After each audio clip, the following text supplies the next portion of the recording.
So I have had a lot of people ask me about making their own coconut milk, and it's super easy to do, so I thought I would shoot a little video to show you how to do it.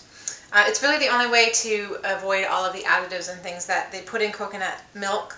I use it all the time. I make coconut milk every week, and I use it in smoothies, popsicles, soups, just about everything where you might use dairy milk.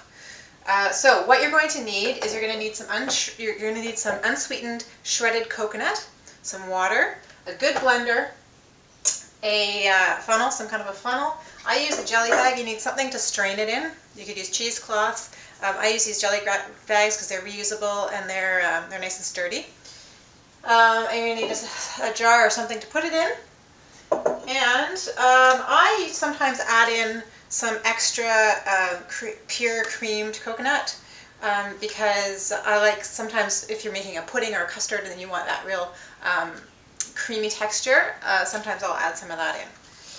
So the first thing you're going to want to do is you want warm filtered water. I use a ratio of about 2 cups of coconut to 4 cups of water. Bring the water to, not to a boil, but just heat it up enough so that it's just bubbling a little bit. And let the coconut sit in the water for, I usually let it sit for about 5 minutes, and I find that that really extracts more of the fat from the coconut, which is a good thing. And if you're interested in learning more about why I love coconut fat so much, go to my video about fats for kids, and it tells you all about coconut. So, so this has already been sitting for about 5 minutes. It's just the shredded coconut, unsweetened shredded coconut sitting in water. And I'm going to blend it for, depending on your blender, I blend it for about a minute or 2 minutes. My blender is pretty high powered, so depending on your blender, you might need to do a little bit more. But you really want to pulverize that coconut. So I'm going to do that for about a minute and a half, 2 minutes.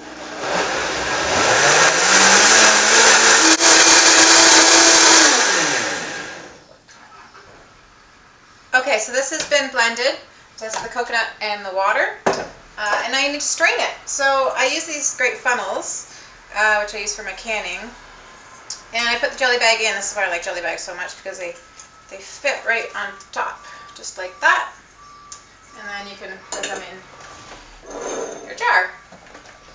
Super easy. Now this is still quite warm, so I use warm water. And you're just going to strain it out like this. And you can see the coconut milk coming out there.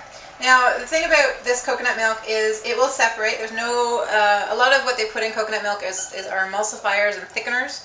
So you'll find with this milk, it's a little bit thinner and it will separate. You're going to have your kind of watery stuff on the bottom, and your fat is going to, your cream is going to come to the top. And you can just re-emulsify that just by giving it a shake, or if you want the cream, you really want that creamy texture, just skim off the top and just use that straight.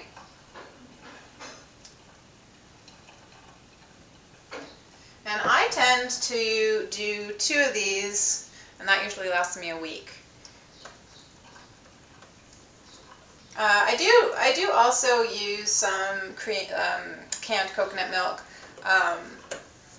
I like the Native Forest brand full fat coconut coconut milk, because sometimes I do want that creamier texture. And it has guar gum in it, which is not the end of the world. It's not something I want to be eating every day, but some kids actually react poorly to it because it has a bit of a laxative effect. So just be aware of that. But I do use that sometimes. Sometimes I'll mix the 2 together. So you just want it to be cool enough so that you can really squeeze out all of your coconut milk. And you'll be left with the pulp in the bag here. And some people like to use that as a coconut flour. I personally don't, because I find that after extracting it, all the stuff, there's pretty much not a lot left in there. I've tried dehydrating it, and what you're left with is very similar to sawdust. And so it's mostly just fiber. I don't think there's a whole lot of nutritional value left in there. But you could use it in muffins or cookies or something like that, just for added fiber. So there you go. You have your very pure, no additives added coconut milk, and this is great. So this is when, if you want, you can add in some more cream. I like this stuff. It's just pure creamed coconut, and sometimes it's solid. Sometimes I will then re-blend it, put it back in, and use like maybe a third of a package just to give it a little bit of extra oomph. Particularly good if you're feeding it to babies, because they really need that extra fat. Sometimes I'll just leave it. Like that. Okay, so super easy to do. One way to keep additives out of your family, and I hope this helps you out.